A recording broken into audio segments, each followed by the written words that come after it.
voilà mbokk yi kon asalaamaaleykum dellusiwaat nañu ci suñu émission bi nga xamee ne moo di jano bi tey nag ñu toog ak l'honorable député Aymérou Gningue defe naa ni kenn du ko présenté Sénégalais yi ci aussi bien assemblée nationale bi mu nekk fi ki nga xam ne moo jiite groupe parlementaire Benno Bokk Yaakaar beneen bi ci tegu tamit kenn ku ne xam ne maire la loolu sax dana dikk ci waxtaan wi lu bare bari ndax jamono bii waa APR ñu bare bari local yi bi ñu ko déggee ba léegi kenn ku nekk yaa ngi samp sa ndënd daañu dikk itam ci li nga xam ne moo fi xew li manifeste yi fi amoon ak problème mu ñaari tur yi Sénégal gii fi ñu ci toll gouvernement bi jéego yi nga xam ne ñu ngi koy def itam ak surtout sur le plan économique au nord du pays chef de l'État war na def ay tournée yoo xam ne tournée économique la ñu ko tuddee am na ñu ne non mais attends tournée bi tournée politique la loolu daan ci dikk léegi alors Aymérou ak yeneen i tomb Aymérou ñu ngi lay nuyu monsieur l'honorable député. waaw Maodo maa ngi lay fay. di profité di nuyu waa Sénégal yëpp. ndax yéen taw rajo yi. dañ leen di déglu fu nekk ci Sénégal. kon maa ngi amaat mbégte ñëw fii dajeeg yow ci émission bu am solo bii bëgg itam loo ma laaj rek te mu mën ci indi leeral ma indi ko ci kattanu yàlla. d'accord fan yi gis naa leen ci assemblée nationale bi fan yi matagul 2 jours 3 jours lu ngeen doon lijjanteeti ci ay loi waaw xam nga assemblée nationale li ñu war a jëkk a xam. mooy fi mu nekk amuñu benn tardement ci wàllu loi. ah bon lépp loo xamee ni nii ñëw na fa rek ñi ngi daje di ko waxtaan ci commission yi. di ko yeggale fan yii nag dafa amoon benn loi bu am solo bu ñu doon wax loi d'orientation mu jëm ci wàllu économie sociale et solidaire ku ne xam nga président Macky Sall li nga xamee ni moom la bëgg ci réew mi mooy ba fexe ba solidarité di am suñu diggante te loolu nag bu ñu ko defee ba nga xamee ni koom-koom bi ñi nga xamee ni war na wàcc ci ñoom mu wàcc ci ñoom ñi ñu war a dimbali ci wàllu financement ñu war leen dimbali ci wàllu financement président yi nañu def benn loi d'orientation mooy xàll wi nga xamee ni bu ñu ko defee bu ëllëgee lépp lu ñu war a def ci wàllu woowu ci loolu la ñuy sukkandiku pour def ko loi boobu nag voté nañ ko nga xamee ni wax dëgg yàlla mën naa wax ni sax boobu amul opposition amul majorité. ñëpp xam nañ ni lii loi bu baax la moo tax ñu ànd voté ko. d'accord ngeen voté ko bi ngeen ko voté ba léegi assemblée nationale mi ngi wéy nga nekk ki jiite groupe parlementaire Benno Bokk Yaakaar alors Benno Bokk Yaakaar fu mu toll. parce que moment bi moom doy na war lool. déedéet xam nga Benno Bokk Yaakaar soo ko bëggee natt da ngay seet fa mu juddoo. muy 2012. oui bi nga xamee ni président mi ngi bëgg a dem ci 2e tour bi. ñi nga xamee ni ñëpp ñoo doon xëccoo réew mi dem ànd ak moom ñu def Benno Bokk Yaakaar.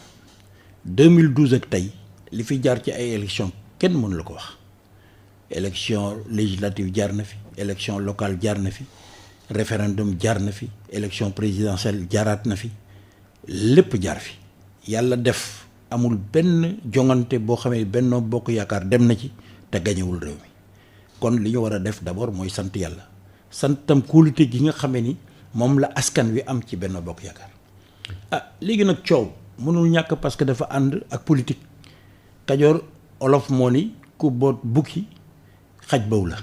oui bu ñu tolloo fii nga xamee ni ñi ngi naan ñi ngi jëm ci ay élections locales incha allahu rabbi janvier ci at bi ñu jëm il faut nit ñi wane seen i ambition ak seen i bëgg-bëgg parce que politique ak loolu moo ànd loolu kenn mënu ko bañal kenn waaye nag Benno Bokk Yaakaar tam dafa am loo xamee ni ba ñu tàmbalee ba tey moo ko téye.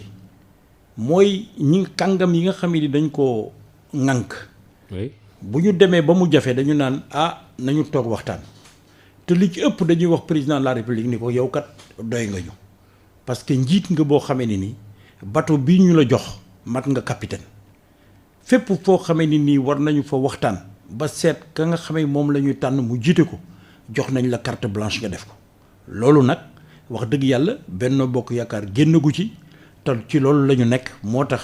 est-ce que yaakaar nga ni Benno Bokk Yaakaar élection yi bon est-ce que dana am solidarité parce que même au sein de l'APR yéen ci seen bopp am na ci ñoo xam ne kenn ku nekk yaa ngi wut sa ambition individuelle ça peut poser un problème parce que même le chef de l'État am na ñu naan nañ xaar mu tranché am na maire yu toog fii semaine bi passé rek ay maire yoo xam ne dañoo bëgg. am ñu ne dañoo bëggaat am ñu ne ñoom dañuy dem ñu am ñu ñàkk.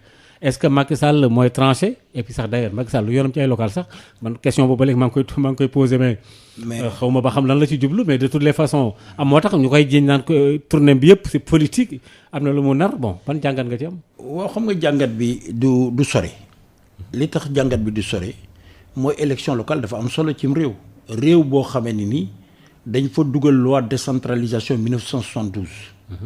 Macky Sall la ñëw 2013 def acte 3 de la décentralisation. maire bu nekk fa nga nekkoon mu jox la doole ak gëdd boo xamee ni nii mësuloo ko am ci wàllu budget yi mu yokk ko ba pare nag jël ay jumtukaay yu bëri jëmale ko ci àll bi. mais loolu bu amee ñu war a dem ci ay élections c'est normal Maodo kooku xam nga bu ma toogee fii di waxtaan ak yow itam c'est normal que ku nekk di nga jóg bàkku ni bëgg naa waaye ki ñi mën a dem dinañ leen xam ñi mënta dem dinañ leen xam. ah bon waaw oui xam nga élection locale dafa am benn particularité mooy nit ku nekk fa ngay bàkkoo da nga faa dëkk. oui dëkk ak ñoom ñu xam la. parce que c'est local. c'est local. oui ba nga xamee ni président de la république. tey bu fekkoon ni dafay atte d'abord day seet ci maire yi fa nekkoon xam nga maire li oustaz Alioune Sall doon wax xam nga booy jëkk a ñëw ci am réew di ko wut surtout ci localité ci maire bu jëkk ba mën nga def campagne naan man la mais gis nga bu ñu la ko joxee ba ngay dellu si wax dëgg yàlla nag coono bi war na mën a wàññeeku xam nga lu tax muy wàññeeku mooy la nga def ak la nga man ña nga dëkkal xam nañ ko. oui bien sûr. te nag nit moom mën nga toog ci sa keppaar naan kii maa ko mën waaye nag bu ñu demee ci géew bi ki man moom incha allahu rabbi yàlla dina ko wane te dina daan. mais yow bokk nga ci ñi nga xam ne da ngay xëccoowaat mais c'est vrai que yaa ngi assemblée nationale jiite nga groupe parlementaire Benno Bokk Yaakaar mais ci boori Mérina Dakhar yooyu il paraît que yow bokk nga ci ñi bëgg a sampaat seen dënd. bien que yaa fay maire bon d'après les rumeurs yi ma am ci comme information. xam nga comme man maa ngi liggéey. te li may liggéey pareegul.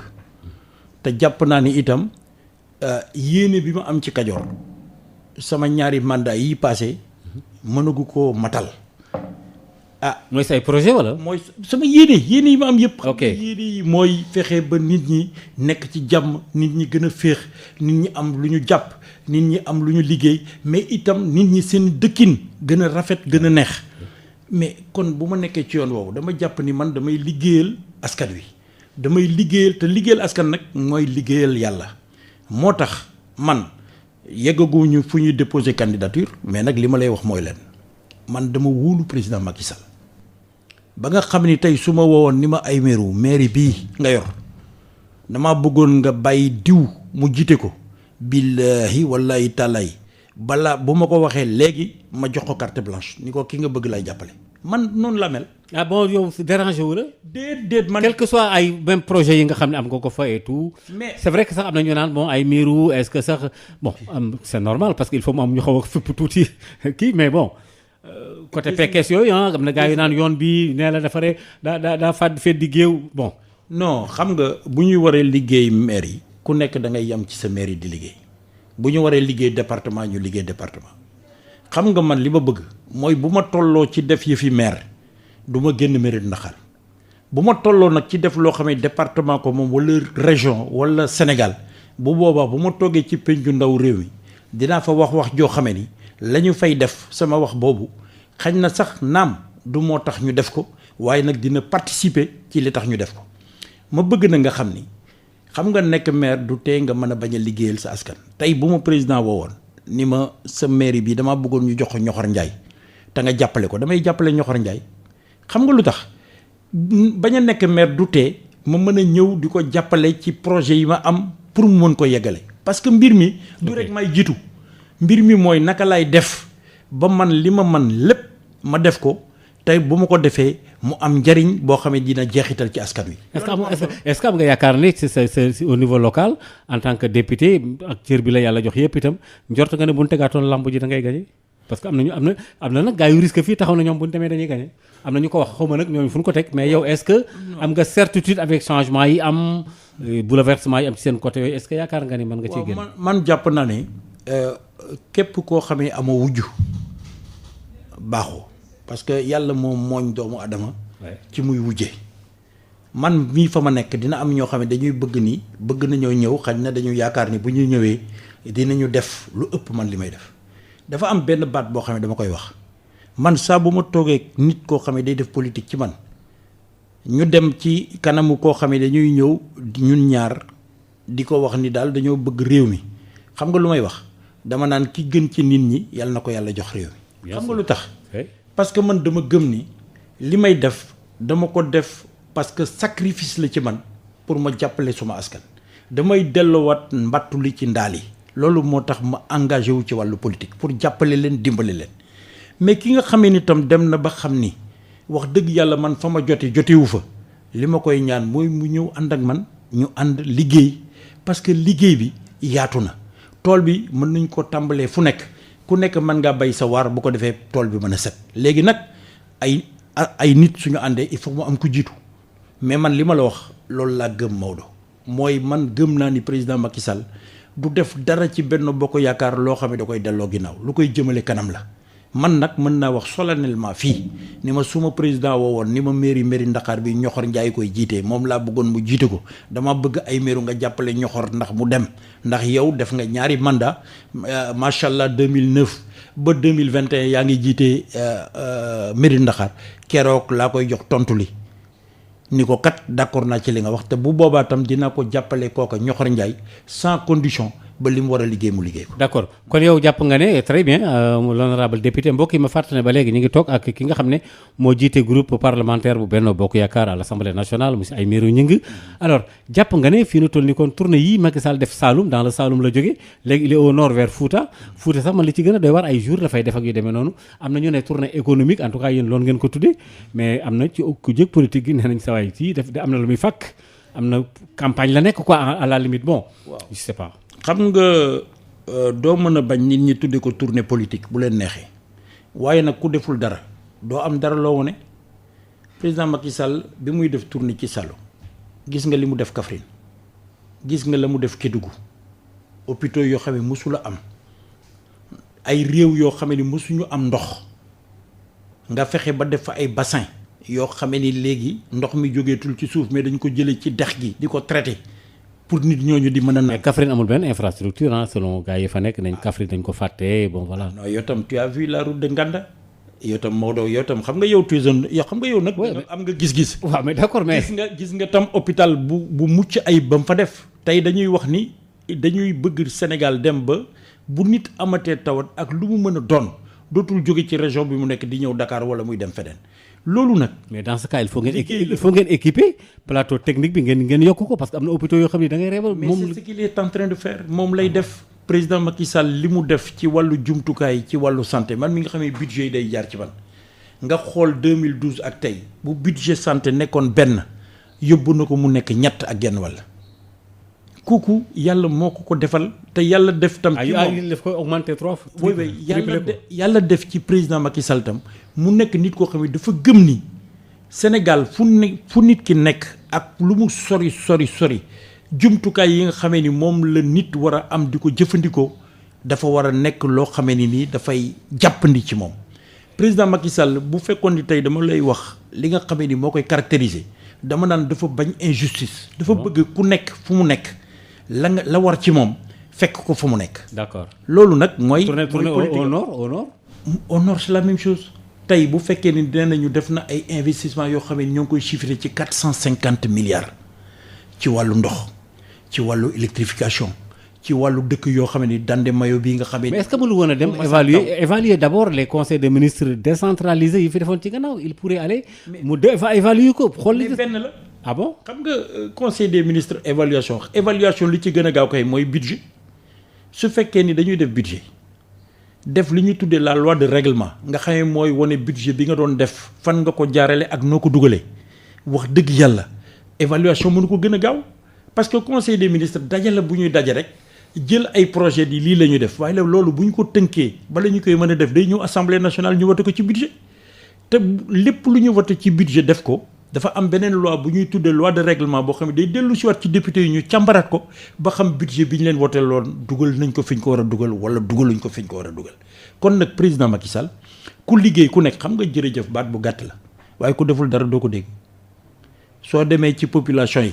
pourtant maa ngi dégg ci journal bi tey ñu ne plateau technique bu boori Ndioum ay boori Matam Fouta ñu ne vraiment foofu hôpitaux yi nekk foofu daanaka dara nekku fa ba ca Ourossogui.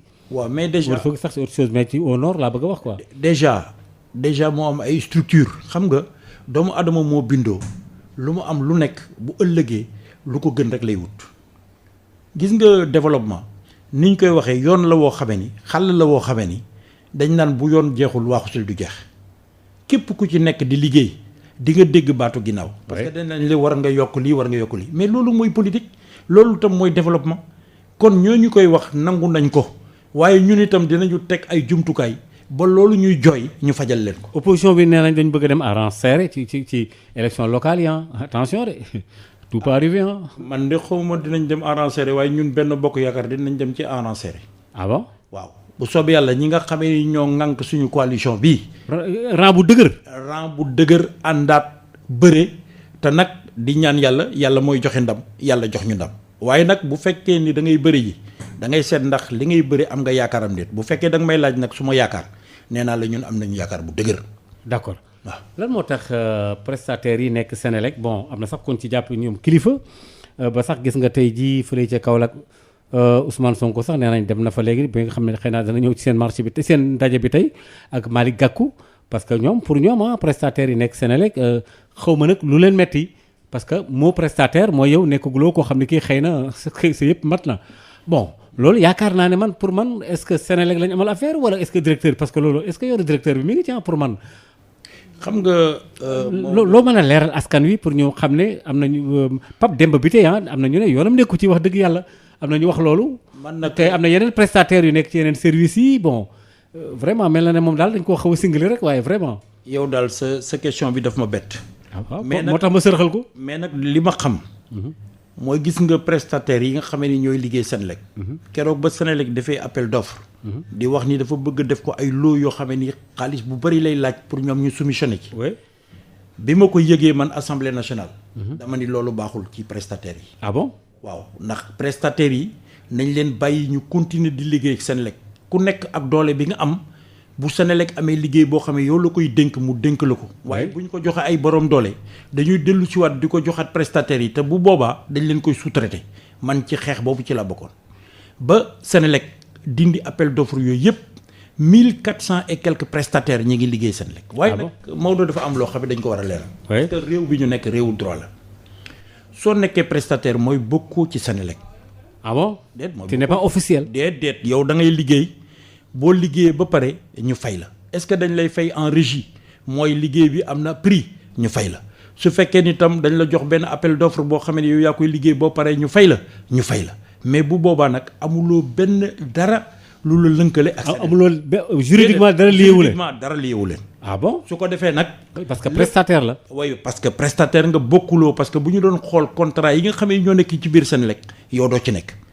léegi nag man nga ñëw ni dama bëgg a dugg Senelec di xool ak est-ce que li mu soxla ci ay nit te yow am nga expérience dina la mën a jël wala du la mën a jël. waaye nag maanaam nga taxaw fële rek ni man damay nekk prestataire u Senelec damay xeex ak waa Senelec kooku nag amuloo ci droit wax dëgg yàlla bu ñu ko tegee rek ci yoon. léegi nag réew mi. xam nga nag fu yuux ju loolu amul ak benn lien le directeur général. déedéet amul benn lien ak directeur général moom li ñu ko dénk mooy Senelec dénk ko tam ay liggéey yoo xam ni waa Senelec mënuñu ko def te bu boobaa dañ koy xayma ay directeurs yi mu àndal di ko jox ay prestataires ñu koy liggéey ñu leen di fay mais ñooñu nag du caaginu dañu bokk ci biir Senelec kooku nag wax dëgg yàlla. c'est-à-dire que ñoom kon su ma la comprendre su ma xamee li nga wax monsieur l'honorable député Aymérou Gningue mooy dara liyeewul prestataires yi ak Senelec lu dul lañ fay def dem seen yoon. la ñu fay def daal gis nga contrat ba ñuy signé. pour ñu jox leen ab liggéey.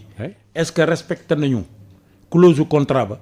est-ce que Senelec fay na leen ba mu leen waree fay.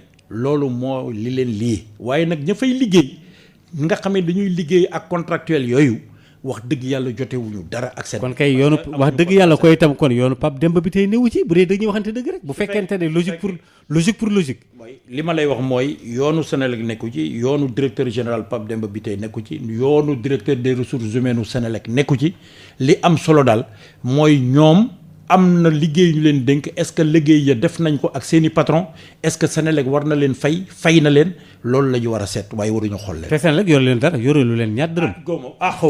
xaw ma ko wax dëgg yàlla. parce que ñoom dañu bëgg ñu changer seen ay position seen nekkin xëy na ay ñu yóbbu leen ci kaw wala ñu recruter leen. loolu yoonu xam nga nit ki ngay seet naka nga koy avancer loog loolu day fekk mu am ak yow contrat mais ku amul ak yow contrat soo demee ca moom naan ko dama lay defal lii wala dama lay yow sax da ngay wàcc yoon loolu moo tax Maodo réew mi il faut que ñu xool xam nga nit dina xeex sax wala mu wax loo xam ne xamu ko mais bu demee nag li alquran wax rek waaw da ngay laaj fasalu ahlal zikri in kuntum la tahlamun boo xamul dama laaj ki xam mu wax la. waaw c'est clair loolu rek moo am solo. très bien mbokk yi ma fàttali ba léegi ñu ngi ci janoo bi ak l'honorable député Aymérou Gningue assemblée nationale moom mi jiite groupe parlementaire Benno Bokk Yaakaar alors fan yéenu génn ndax yéen lu nekk daf leen di yitteel ndax yéen a yore kàddu askan wi.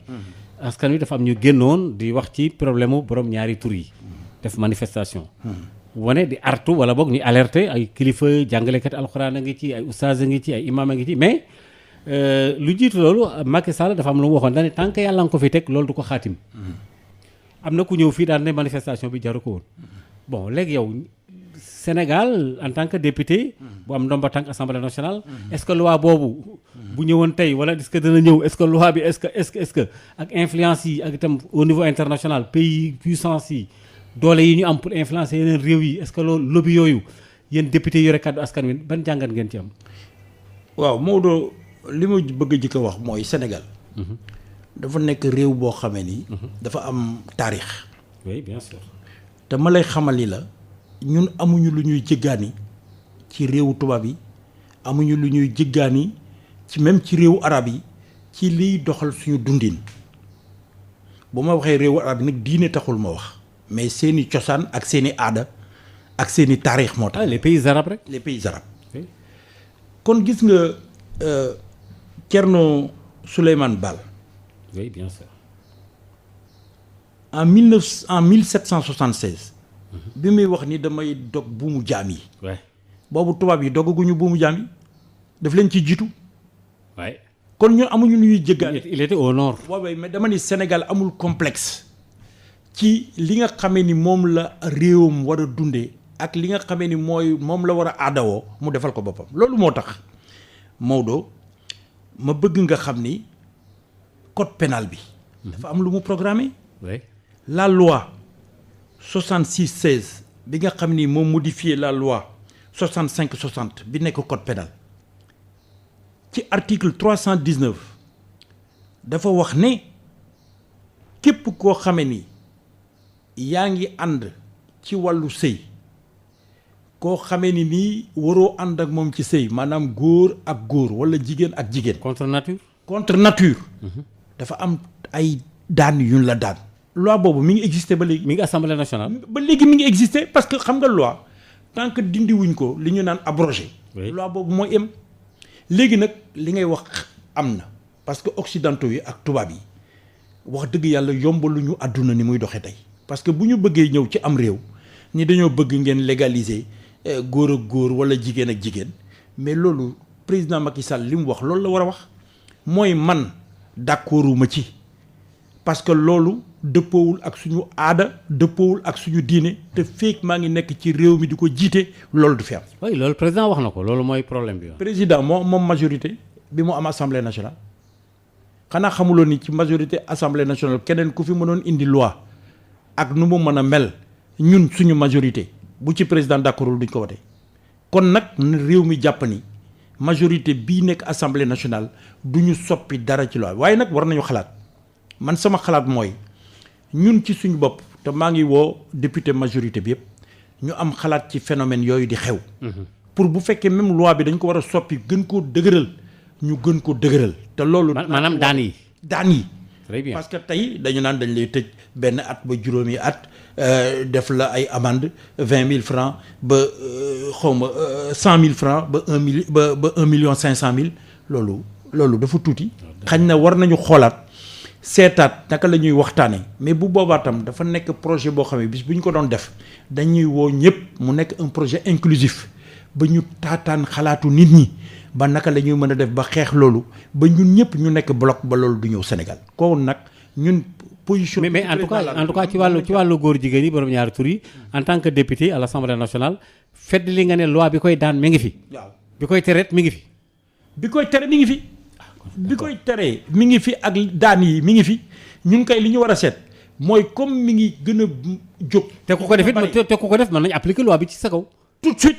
ah d'accord la loi s'applique parce que c'est le code pénal. oui c'est le code pénal. kooku kenn mënu ci dara dañ la koy dóor su ko defee nag na nit ñi dal xam nga kenn du fekk bunt bu ne yàmbalan nga naan danga koy fëgg booy fëgg da ngay fekk bunt bu ñu tëj bii bunt kenn tëju ko dafa tijjeeku li ñu wax lu leer la président de la république nee na moom loolu du ko laal tey du laal loi bi du ko laal loi bi tam mi ngi fi kenn dindeegu loi bu ñu dindeegul kay kooku mooy loi bi nga xam ne moo nekk en vigueur man nag sama xalaat dafa jéggi loolu léegi mooy naka laa war a def man en tant que président du groupe de la majorité pour mu ànd ak sama député bokk kook député opposition bi pour problème boobu ñu gën ko posé waat seet sa xam segam loi bi waruñu ko xoolaat ba mu gën a tar loolu mooy sama taxawaay tey. d'accord en tant que président groupe parlementaire bu Benno Bokk Yaakaar député Aymérou Gningue ba léegi ñu ngi ci janoo bi alors en tant que député xam na dafa am benn point boobu bëggoon aborder foofu boo noté woon wala. déedéet ah bon d'accord alors problème foncier yow maire nga doy na waar parce que Macky Sall sax fan yi mi ngi déclassifié 150 hectares ci littoral bi gis naa information boobule am na sax ñuy kaas naan maire yi am na lu ñu ci jotoon a jaay problème mu dugaar bi mi ngi fi am na ñu ciy jàppante waaye yéen ñi maire yi ak suuf lan moo leen lii ak suuf yéen maire yi wala yéen amu leen wala yow amul mosom problème boobu. déet man maa ngi sant yàlla parce que man bi ma ñëwee nekk maire ci mairie Ndakaar maa ngi wax nag ci rajo bi ñëpp a ngi may dégg. bi ma jëkkee ñëw dama wax nit ñi leen problème mu suuf am na lu ñu ci yoon may. waaye yoon dafa diis. dama bëgg saa bu problème amee ñu dëkk ca dëkk ba nañu waxtaan suñu waxtaanee bu ñu juboo rek bu ñu ñëwee ma xaatim li ñu juboo. yow sa yoon newu ci yow loolu la ma sa doxal. lu gaay ànd rek 2009 ba tey. kenn mësuma dégg ci coow suuf. en tant que maire. kenn mësuma cee dégg. muy tool yi muy. ma ne la boo aw ma bu dul kër gi ma dëkk ci biir ngi gis aw ma 1 mètre carré ci biir mel na xar ba mu jeex. amoo fa dara lu dul kër gi ma dëkke ak tool yi sama maam daan bay yooyu moom te man bayuma ko kon ña fa nekk ñoo koy bay loolu laa lay wax ni la man ci wàllu suuf nag nekk nag question boo xam ne question boo am solo boo gisee président jël décret yi mu jël. mburu wax ni bu matee 5 hectares ba nañu ko régler ci biir mais bu ko ëppee nañu dem ci préfet ba ca gouverneur ba loolu yëpp xam ni coow suuf nekk na problème boo xam ni war nañ ci taxaw xalaat yi parce que bu nee man liñ may sollicité yëpp bu dee junni. sollicitation juróom-ñeenti téeméer yi ak juróom-ñeent fukk ak juróom-ñeent yi affaire suuf la ça veut dire que kon nekk na problème. léegi nag li ma lay bëgg a xamal mooy suuf si itam nañu waxtaan. parce que suuf kenn mënu ko fee bàyyi rek muy nelaw suuf de facteur de production la dañ ko war a jëfandikoo pour mu am lu muy meññ lu mu jur loo xam ne ni bu ko juree mu jariñ askan wi parce que naan fii itam sama toolu maam la woon rek te yow doo fa def dara doo ko du ñu dem mukk ba nga xëy def fa loo xam ne mën naa jariñ askan wi jeexital ci askan wi seen wàllu dañ koy bay amul njëriñ déedéet mbay mi itam dañ ko seet c'est-à-dire que man dama d'accord ci nii am na mbay moo xam ne dañ ko war a bàyyeek ñi dëkk ci gox yi ñu koy bay mais am na beneen façon mbay bu gën a dëppoo ak jamono boo xamee ni nii moom la ñuy wax agro industrie man damay ñaan mu am Sénégal parce que gis nga Sénégal gi bu njëkk ba 3 millions la ñu woon tey nekk nañu 10 millions ak juróom-benn réew day dox àdduna day dox il faut que suuf si di produire loo xam ne réew mi mën nañ ko bàyyi. gis nga lu ñu toog fii di yuuxu naan autosuffisance alimentaire nañu dunde li ñuy bay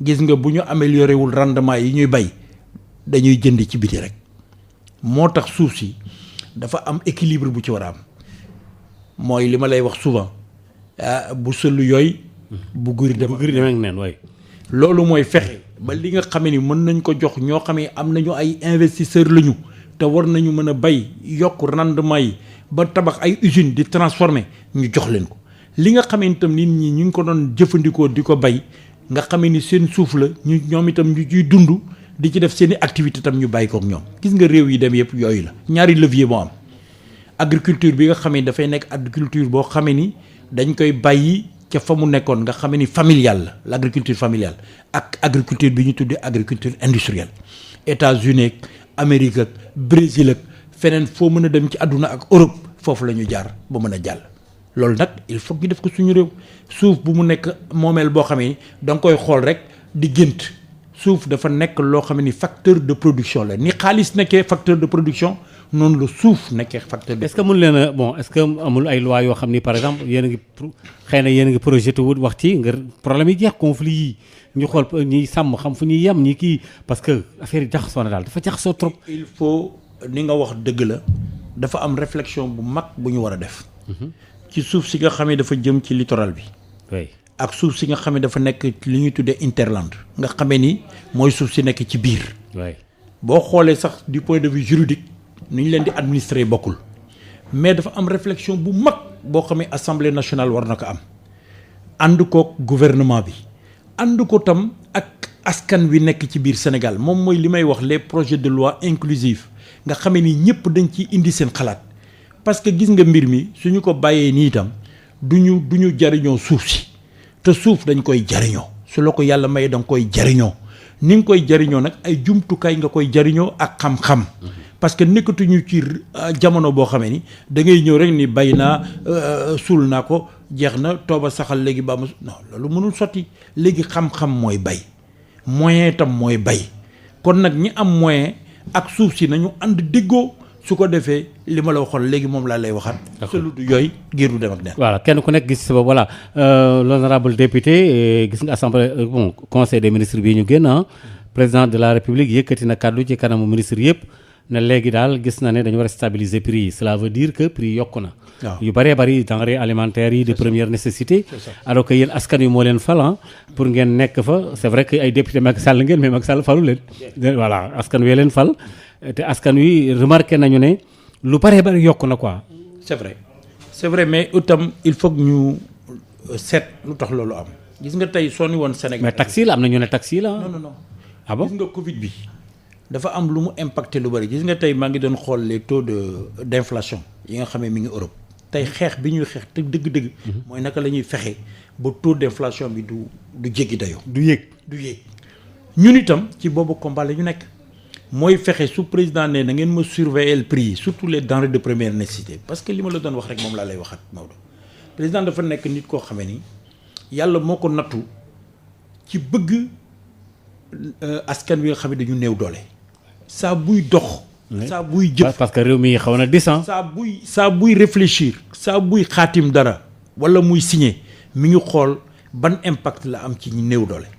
kon nag loolu moo tax mu insister pour que ñu xool wàllu prix des denrées première nécessité yi pour mu bañ a yokku xam nga président li mu defoon ci Covid bi. mais yokk gi am na déjà. waaw mais yokk gi am na léegi comment faire kay mooy problème bi mais yokk gi moom. mooy contrôler li mu wax kay leer na nañu xam nga prix yooyu dafa nekk ay prix yoo xam ne mën nañ ci def ay contrôle. bien sûr mu nekkoon na service su ministre du commerce nañu dem xool ndax yokk yi yanu na maana wala yanuwul maana lan moo tax mu yokku su ko defee ñi nga xamee ni dañu ëppal ba teg ci bénéfice parce que rareté produit gis nga bu problème amee comme Covid bi bateau daan na ñëw te mënatu la ñëw. lu bëri da daan ñëw xam nga bërki démb dama dem di jënd benn écran télévision bu daan jar 60 000 ñu ni ma léegi ci marché bi 100 000 lay jar man leen waa lu tax mu yokkee noonu billaahi ñu ni ma kat Covid bi mu amee ba léegi produit yi ñi daan tukki di dem Dubaï ak di dem yeneen réew dematuñu donc conteneurs yi ñëwatuñu ñi ko dese woon ñoo ko yokk pour mu cher donc commerce moo demee noonu xam nga loi du marché la ñu wax le marché nag xam nga nu ñu koy définir mooy fii jëndkat bi ak jaaykat bi di daje. jëndkat ak jaaykat saa bu ñu dajee rek jàppal ni foofu ñu daje marché la marché boobu nag li tax muy cher mooy rareté produit bu produit jafee jëndkat yi bare il faut mu cher loolu rek la kon nag nañu fexe ba frontières yi alhamdulilah rabbil alamin frontières yëpp ñu ngi commencé di ubbeekuwaat yaakaar ne naa ni daal loolu du nekk loo xam ne dina nekk jafe-jafe boo xam ne dina yàgg d'abord dinañu def ay liggéey ci wàllu structure yi fi nekk ak waa ministère du commerce waa douane tam def ci seen liggéey mais itam dinañu seet bu baax naka la ñuy gën a mën a jokkalante ak réew yi nga xam ne ñoom la ñuy jëflanteel ba trafic bi gën a yaatu bu trafic bi gën a yaatu loolu du am. parce que fu concurrence am rek prix yi wàcc gis nga keroog transfert d'argent yi. concurrence fu mu am rek prix yi wàcc. voilà très bien ku jéggi moo tax. alors problème fichier électoral bi kenn waxatu ko en tout cas Macky Sall jàpp na ñaar fukki fan ak ñett ci weeru janvier 2022 pour ñu dem ci élection yi est-ce que léegi tout est bien qui finit bien carte d'identité yi parce que opposition bi nañ ba léegi am na yu desandi am na yu ñu war a joyantiyaat dialogue politique bon est-ce que inscription yi bon voilà. En réalité tant que ñuy def élection ay coow carte d'identité di am xam nga lan moo am solo mooy ñiy wax est-ce que li ñuy wax am na maanaa wala amul maanaa. xam nga am na maanaa ci ñoom parce que c'est l'opposition. bu ñu àndee ba def audit bi génne résultat li mu génne résultat bi defoon na ko 2018 avant ñuy dem élection présidentielle ni vraiment fichier bi vraiment c'est fiable jarul dara ñu ciy coow. xam nga Sénégal daf ko bañ ba bi mu bëggee financer audit bi opposition bi dañu ko non doo ko financer parce que boo ko financer mën nga fexe ba influencer ñi nga xam ne ñooy def étude bi nañu seet partenaire étranger boo xam moo koy financer. mais conclusion yi ñu génne woon 2018 moom la ñu génne wat mooy le fichier là est fiable buñ ci demee xam nga kenn du def élection te defoo révision liste électorale. oui bien sûr xam nga dafa am ñoo xamee ni na ma yàlla baal Maodo mais politique yu ñu dañuy toog ci réseaux sociaux yi rek di wax. gis nga boo génnee ci àll bi wala président lii mu def dem Saloum di dem Fouta moom dina gis lan mooy Sénégal réel mooy Sénégal dëggantaan Sénégal dëggantaan bokkul ak nga bës yow sa benn vidéo nekk sa biir néeg naan alors fii am na lu xew mais yooyu nit ñi dépassé nañ loolu te gis nga sénégalais dafa am loo xam ne dama ko jàngat ci yow mooy peuple bu am fulla la. mën nañu la topp sax ci ay coow nii waaye gis nga bi ñu demee ba nga xamee ni nee nañu réew yi dem na këng waxi mag dem dañ tàlli la ñu war a def ñu def ko parce que Sénégal du réew mu ñuy asaloo réew la boo xamee ni xoolal coow bi fi amoon ci wàllu avion présidentiel def nga ni loolu Maodo képp ku yaakaar ni yow réew mi ëllëg. oui parce que am na y a d'autres priorités pour certains. opposition bi non mais déglu rek. képp ku yaakaar ni réew mi ëllëg war nga koo mën a yor.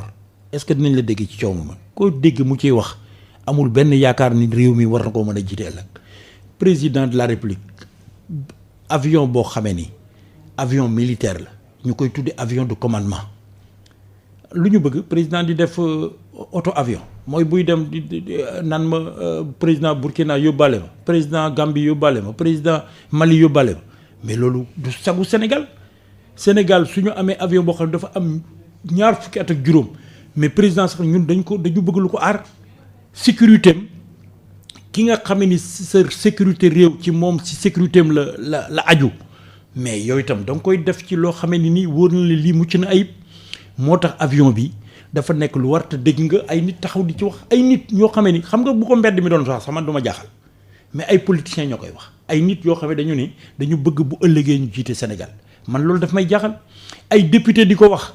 te loolu ñu nekk suñu budget 2019 2020 2021 mën naa la jox lignes yi ak chapitres yi bu ci nekk ci budget force armée dañ ci bind ni kat aéronef bii nga xamee aéronef la lii lañ ci xayma pour fay ko ci pour mën ko jënd alors ki nga xamee ne ça a été déjà fait dafa tayal xam nga dañu am ñoo xam ne dañu tayal Maodo dañuy nekk député mais dañu tayal na ma yàlla baal ci wax bi mais yow dañ lay jox ay documents yow doo ko xool sax te bu wax jotee ngay taxaw di mbelmbeli te li ngay mbelmbeli xamoo ci dara te këyit yaa ngi ci ak yow mais mosoo ko xool mais Sénégal mënul def dépense boo xam ne budgétisé wuñ ko mënul nekk.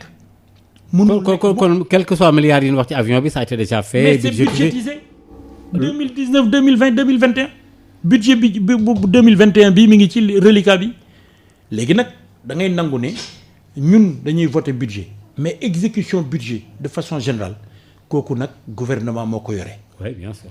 bu ko defee léegi nag nañu xaar xam nga loi de règlement yi dina ñëw bu loi de règlement yi ñëwee dinañu gis ñoom ci seen bopp bu lu ci nekk fan lañ ko dépensé ak naka lañ ko dépensé mais nag nit ñi dañu tayal xam nga man li may wax rek. moo pour yow c'est une priorité comme opposition bi nee c'est pas une priorité. mais c'est une priorité la sécurité du Sénégal l'image du Sénégal maanaam cër bi Sénégal. est-ce qu'il y a une menace de sécurité est-ce que sécurité bi amoon na menace wala bon. si bu ñu demee ba président mënatul dugg ci avion. parce que mën na ci dugg mu daanu. mais kooku mais le président de la République mais c'est le chef suprême des armées am na loo xam ne bu xewee ci réew benn accident rek. te yàlla bu mu xew. mën na indi jéyee joo xamee ni parce que xam nga ni lépp lu la bett mën la loolu la olof di wax moo tax président de la République ñun sécurité am sénégalais bu nekk daf la war a jaral parce que sécurité mooy suñu sécurité waaw. oui mais comme avion bi kon député yi fi doon wax yëpp affaire yi mi ngi woon ci këyit yi ñu kii ci ngeen budgétiser ko waxtaanee ko ba teg ko nële mais bon voilà. xam nga boobu dafa fekk ma tëdd mënuma wax mais dama ni mais ñii di wax. waay mais man dama waroon a génn sax rek ñu man daal man doy na war. da nga naan parfois da nga naan est-ce que du ma leen kàcciri parce que loo xamee yow jox nañ la ko yaa ngi ko yoree ñu discuter ko en commission xam nga budget forces armées dañ daan wax ni sax duñ ko discuter mais li ci gën a neex mooy ren dañu dem commission ñu ne noonu dañ koy discuter. ngeen waxtaanee ko. ñu waxtaanee ko en commission ba pare ñu génn amuñu benn sawarte gis nga lii ma bëggoon rek nga laaj sama jigéen Aïda Mbodj dina la wax ni moom bokkoon na ci ñuy wax ni nañu discuter budget force armée bi en commission bu ñu demee plénière nag ñu voté ko mais nañ ko discuter ci. et ça a été discuté. ça a été discuté en commission. mais daf ci am moo tax doo ko ci dégg mais daf ci am ñeneen ñoo xamee ni xamuñu lu xew parce que dañoo tayal xam nga nit bu tayalee nag loo ko jox ay këyit du ko xool. oui ba mën na ko échappé comme ni nga ko waxee léegi ci assemblée nationale. alors ba léegi ñu ngi ci janoo bi ak l'honorable député Aymérou Gningue nekk également maire ñëw nga ci wàllu Macky Sall mais tournée économique politico-économique de toutes les façons opposition bu ñoom nee nañ sa waay am na sax ñu wax ne ñu sax ñaaw njort ne day waajal 3e mandat pour baliser le terrain bon. en tout cas pour certains waxuma ne nag loolu am. man daal li ma la mën a wax. mooy mënoo génne politique ci économie. mënoo génne économie ci politique terme bi moom dafa lié économie politique la ñu wax président de la République dama ne ku amul loo wone doo dem ci nit ñi parce que nit ñi ñoom ñoo lay natt xam nga président bu demee nit ñi génn. mais il a ses ministres waaye defal ndànk. il a ses ministres waaw mais ministres yi ci gouvernement la ñu bokk moo leen tànn. oui mais mën nañ ko évaluer l'affaire yi. bon mais non. économiquement wax ko li xew. déet am na ay rapports yu muy jot. xam nga président dañuy wax depuis la 5e république ci De Gaulle dañu naan président c'est la rencontre d'un homme avec son peuple. gis nga ñun suñu régime bi xamuñu kenn ku dul ki jiite yëf yi mooy Macky Sall Macky Sall moomu nag dafay soxla bu defee liggéey ci réew mi dem nattanteeg réew mi déglu réew mi gis nga loolu da koy dundal mu xam lan la réew mi gis nga dina fa jëlee satisfaction mais dina fa jëlee itam ay dossiers yoo xamee ni bu dellusee ci palais bi danaan nii lañ ko réglé la preuve fépp fu mu fa dem. wax nañ ko jooy nañ ko loo xamee ni bala mu fay jógee nee na lii nañ ko réglé ci nii wala nañ ko réglé ci nii loolu dafa am solo parce que boo jiitee ay nit. ça n'a rien à voir avec 3e mandat jéem a fàkk terrain bi gars yi daan s'il y a des velléités. non loolu 2024 dafa sori kan mooy xalaat 2024 di ci jóg tey di ci dugg tey. ah oui xam nga ñun li ñuy def daal fi mu nekk nii li ñor li ñor nekk farata ci ñun ci loolu la ñuy xëy. ci la ñuy gont lii ñëw ëllëg yàlla ko xam yàlla rek ko xam waaye nag luñ ci tollool lañ ca war a wax dinañ ko wax lañ ca war a def dinañ ko def man de loolu moom mooy sama gëm-gëm te ci loolu laa nekk. yaakaaroo ne affaire yi du ngeen am problème yéen waa Benno Bokk Yaakaar ci local yi parce que mais c'est vrai que wax naa ko léegi ci début émission bi mais ambition yi dañoo bari l'honorable député te loolu Macky Sall mën na ne diw yow bu la ko waxee d'accord yow wax nga ko ci rajo bi ñëpp yow bu ne la woon tey joxeel nga ne amul problème mais am na ñoo xam ne tey bu leen ko waxee mën nañoo fuyu parce que danaan c'est local sama gox la na ma bàyyi mu wuti sama wërsëg bon voilà parce que c'est bon voilà affaire bi mën naa di problème waaw xam nga peccu njëlbeen bokkul ak olof yi dañuy wax ni tëgg am na dang-dang waaye am na kok-kok coow li bu baree nii c'est normal parce que kenn xamagul fi ñu jëm am na ñoo xam ne sax dañuy wax rek pour ñu bàyyi leen xel mais man li ma gëm mooy Benno Bokk Yaakaar dina ànd suudewaat évaluation dinañ ko def commune bu nekk département bu nekk seet ka ñu jàpp ni bu ñu ko fi tegee moo gën ci ñun pour ñu gagner ko parce que nag li ñu bëgg il faut que ñu wax ko mooy gagner massivement les élections locales yi ci ëpp bokk non pas li ci ëpp mooy majorité mooy 50% plus man dama ne dañuy war a jël localité à 90%. ah bon loolu fu mën a nekk. la ilaha Maodo. xanaa opposition bi dañuy nelaw rek yéen ngeen di ñëw di boobu rek. tey la wàllu gën a ay. tey la ñu gën a man li ñu gis nga fi ñu jëm. xam nañ ko maa lay xamal tey. fii amu leen benn crainte ne mën ngeen a perdre quelques localités. dama ni la plusieurs même à la limite. dama ne yuuxu dina jib fu ñu ko fogewul. ah maa la ko wax. ay miiru ñu ngi li wax garaaw na de. président de la république li mu liggéey ci réew mi maire yi jaarale ko ci maire yi ak doole bi mu dooleel maire yii nekk fi ak li nga xam ne mooy taxawaayam. ci fexe ba Sénégal àndandoo nekk benn ñu bañ a te xàmmee réewu tax ak réewu kaw yaakaar naa ni bu ñu demee ci jogante nit ñi dinañu fàttaliku loolu te fépp fu mu am candidat dinañ ko jàppale pour mu gagné man maa la wax. moo tax nga am espoir gagné ay 90% ay 95%. booy ci score soviétique. ci élection locale maa la ko wax moom de toute façon yaa ngi fi maa ngi fi ba suba ak jàpp. mais dañ fi toogaat. xel da nga fàtte ne opposition bi wax naa la ko léegi dañoo am ay kàddu yu wax ne même Malick Gakou wax na ko nañ àndandoo xàccandoo dóorandoo Abdoul Mbaye wax na ko. waaw xam nga. wax léegi kon kay xanaa bu dee. xam nga ñoom de bu dee bu ñu boolee du leen jëriñ dara kon xamul lu ñu fi defati. xam nga intention ak action bokkul. ñoom daal naa leen bàyyi seen mbir ñoom nañuy def ba létt seen bopp dinañ ko xam. oui bien sûr. waaye ñun li ñuy def ba létt suñu bopp ba nekk benn ba fañ ko daan jaarale ñu jaaralewaat ko fa. mu bañ am sàcc yëpp leer. lépp non sàcc mënul am ci élection. Sénégal gars yi loolu déet waay lu tax ñu war lu tax waxtaan wi am. dindal kii carte d'identité kii nañu effacé waat fii. mooy li ma la wax léegi Maodo. boo demee nga di fichier bi baaxul ñu def audit 2018 defaat audit léegi ñëpp ni le fichier est fiable ça veut dire que gis nga. nit ci boppam moo dul nangu ko mën. da ngay mën nit ba mën koo duma gis nga fi mu nekk boo génnoon benn xale bu ndaw mën na laa dëkk te fekk na boo ko buusoo rek mu jaaxle dañu naan jaan ju ndaw day yàpp saamaan mi mu dëkkal te saamaan mi mu dëkkal bu koy laal rek mu yàqu. c'est clair loolu moo xew gars yi nag dañu nekk wax dëgg yàlla ay jaan yu ndaw. mais yow pour yow amul benn crainte ci local yi bon ça va se dérouler normalement gars yi jàpp ko dóor mu daanu. Benno Bokk Yaakaar va gagner largement les élections locales largement sa majorité va être confrontée parce que man li ma lay wax tooguma Dakar ci ay réseaux sociaux yi rek di xool man damay am fu may jëlee foo xamee ni nit ñi dañu nekk en contact. mais am nañu wax ne seen mairie na Dakar ba bon d'après information yi am ci sa localité boobule seen bërëb yooyu ñu ne ay mbiru bon xaw ma nag ñi ko wax dañoo ses partenaires lañ wala dañ ko politiquement ñu ne daaneel ko fa lu jafe lay doon man nag dégg rek laa ci am xaw ma waxuma la nag ne mënuñu laa gagné mais dañ ne daal en tout cas ça va être très difficile pour yow gars yi foqar ci affaire yi xaw ma nag loo fa def la xaw ma je sais pas.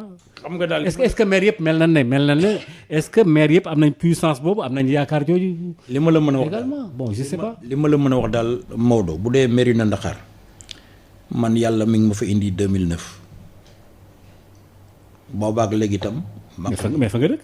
waaw fa laa dëkk waaye li am solo mooy dama am yéene ci ñoom te itam lu ma am bokk ak ñoom xam nga nit su amee yéene Serigne Cheikh suñu Serigne moo daan wax doomu aadama bu amee yéene def li mu man wàcc na li ci des da koy bàyyi yàlla.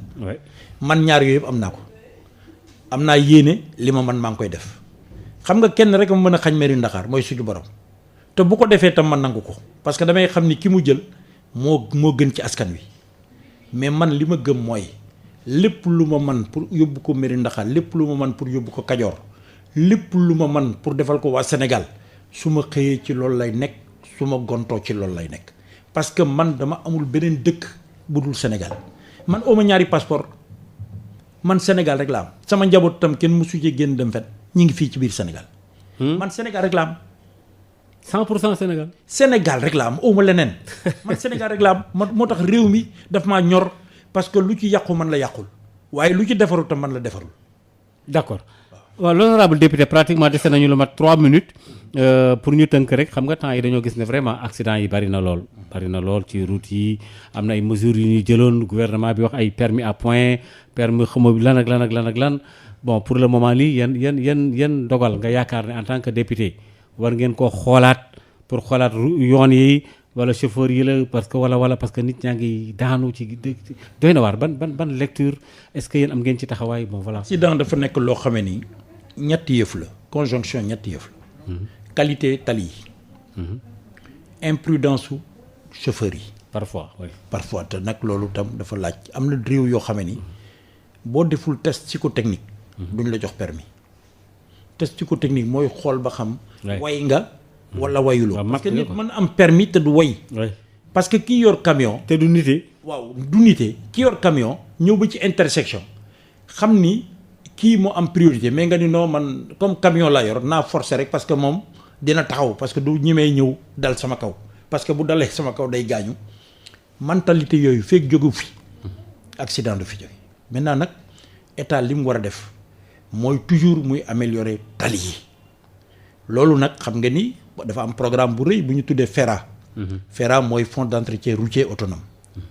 xam naa yéen du ngeen ko xam mais président dafa changer statut jox ko beneen statut pour que lépp lu mu war a mën a am ci alal pour di réparer tali yi pour di ko entretenir mu jox ko xaalis boobu nga xam ne moom lay entretenir tey statut société boobu dafa changer parce que léegi société la boo xamee ni dafa am directeur général bu ko jiite loolu mooy entretien routier mais beneen bi ci des tam mooy ñu fexe ba naka la ñuy daanee nit ñi parce que bu fekkee ni nit ki bu gisee alkaati rek lay freiner bu gisul alkaati def li ko neex boobu réew dina naqare lijjanti problème bi ci ñun la am na ku daan wax ni tali yi xatul nit ñi ñoo xat nit ñi nañu bàyyi jëkkante yi ñuy def nit ñi itam nañu nekk ay nit yoo xamee ni dañuy nite ba ki wala ja gis nga code de la route bu ko nekk defoon li nga war a def accident du am.